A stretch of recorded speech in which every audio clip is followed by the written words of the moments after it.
Well, hello everybody. We're right in the middle of a hurricane. Hurricane Sally is right off of the shore of Alabama. And so we have been getting everything ready. We've been prepping for the hurricane. And we want to show y'all what we've been doing to get ready. People who don't live on the coast and are not impacted by hurricanes, they don't know and understand, how that we get ready for a hurricane. So I'm going to show you some stuff that we've done. I've got these containers right here. These are clean containers with clean water in them. So this is our drinking water, and this is our water to cook with right here, all of these containers. And our bathtubs, we've got 2 bathtubs. So we filled both of them up with water, and that water is going to be used for us to be able to bathe daily. Now, we're not going to step over into the bathtub into that water and bathe each day. What we're going to do is take a small bucket of water, and we're going to just do a spit bath daily. So the water in our tubs will last us for probably a week if we're out of power for that long. And we have been out of power before for 10 days when Hurricane Frederick came through back in the 70s. Yes, it was about 1978, 79. We were out of power for 10 days. We're out here in the country, and so it's not as important to get power up to the country areas as it is to the city. So, and we're on a well, so we don't have city water. So we have to draw our water up ahead of time to have water. And out here, Carla, show them out the window here. There's our pump house, and in front of it, that's a big trash can. It's probably about a 30-gallon trash can. I've got that filled up with water as well, and I added some bleach to it to purify that water, and we can use that if we need extra water to bathe, or if we need water to wash our dishes with, which we probably will. That can be used for that. And just a side note on the bathing, we did bathe first before we filled our tubs up so that we're good and clean ahead of time. But I want to point out too that we did wash up all of our dishes, anything that's going to need water, and we're actually doing some cooking as well. But anything that needs water, we went ahead and did some of that up. And then we also pulled out all of our power banks and our earbuds and charged them up. That way we have charged batteries. We do have gas in our cars and we can run that way, but this way we can charge our phones up if we need to. Yes, Carla mentioned cooking some food. We've got some food cooking right now. And the wind just blew our door open. The wind from the hurricane just blew our door open. Hello, Sally. Sally just came in the door. But we've got like a pot of 15-bean soup cooking with ham bone in it. I'm going to make some Mexican cornbread. Carla has already made up some pineapple dessert. And what else I've got some I got some sweet potatoes we're going to bake. We've got pork chops we're going to cook. So we're cooking some food up ahead of time, so that if and when the electric goes off, we have food that's cooked that we can eat. Also, we've got this big bowl of fruit here, so that's going to be real handy to have this fruit here. And we've got our pantries. We have plenty of food in the pantries if we need to eat. And I did cook up some butterscotch pudding for me. Oh. That's a me thing that I really like.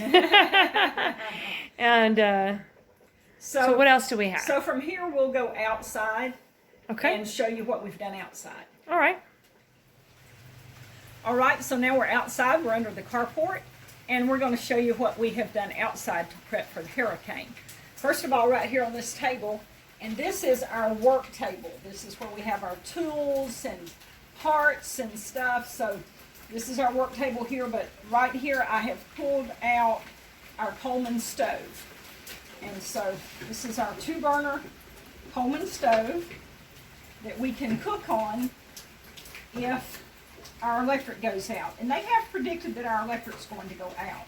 So, Let me show them a little closer. okay. These are little wings that hook like this to keep the wind from blowing your fire out when you've got your burners lit. Okay. Okay, and this is the hose that connects to the stove. One end connects to the stove and the other end connects to our propane tank down here. So our propane tank is down here. It's got propane in it. So we have a way to cook when our electric goes out. Also, over here, we've got our generator. We've got it set up, and that's a good thing to have, especially if you're going to be out of electricity for several days, and you never really know. So you just want to be prepared. You just want to be ready. So we've got our generator out here, and here's one of our gas cans full of gas. We've got another one like this out in the shed, the open shed. So we've got 10 gallons of gas in the 2 gas cans. This is another container full of purified water. I filled it up with water and put some bleach in it as well, so we can use that for whatever we may need that for. Then, right here, we've taken all of our wind chimes down, and we've got like 2 hummingbird feeders right over here. We've just taken all of that stuff down because the wind, if you don't take it down, the wind's going to blow it down. Yeah, or tear So- it up, one or the other. Right, so we've got all of that down. And then right on around here, I'm going to show you how we're collecting water out here. Here on the front porch area, I've got buckets lined up and 2 ice chests lined up, and they're collecting water as it runs off of the top, off of the roof of the house. They're collecting rainwater. It's just running down in those buckets. Now these containers here are going to be used to flush our commodes. That's what that water is going to be there for. Trust me, we want to have a commode. Then out in the front field here, we've got our vehicles parked out in the open field so that if we have any trees or limbs that fall, they will not fall on our vehicles. And our vehicles are full of gas. So they're ready. To explode. They're ready and full of gas because it is possible that the gas stations will not have the power to run their gas pumps. So, and I've seen it that way before. After a hurricane, after hurricanes come through, there's no electricity, the gas stations can't power their pumps, and you can't get gas. So it's just a good idea to have your vehicles full of gas. Plus, we've already got other extra gas too, so that's great. I'm trying to think, Carla, is there anything we're missing here? Well, I was just going to say, I went to work Monday, which we didn't know that the hurricane was going to come as close to us at that time, but I knew it was going to be in the area, and I just went ahead and filled up with gas that morning. And sure enough, by that afternoon, it was like I had thought. By that afternoon, there was lines for the gas stations. Every gas station, especially the cheap gas stations, had lines of people waiting to get gas. So it's good to get them filled up because, like she said, they may be out of electricity or they may be out of gas because it's hard to get the gas stations Right. in their, the gas tanks in there to refill them up with. So. Right. I don't know if we told y'all we washed up all of our clothes so that we Yes. had, clean clothes so we can go for days without having to wash clothes if necessary. And we're just getting a little wind and rain right now. The hurricane hasn't actually come on shore, so we're feeling just a little effects of it, but not badly. Should we show them our stash of toilet paper? We do have toilet paper ready to go, so we won't run out of toilet paper. That's important. So I guess that's all for this video, and we just wanted to show you what it's like when you're in South Alabama and you're prepping for a hurricane. Yeah, if you're on the coast, and hopefully you never have to be in this situation, but if you are, Here you go. Here's you some tips.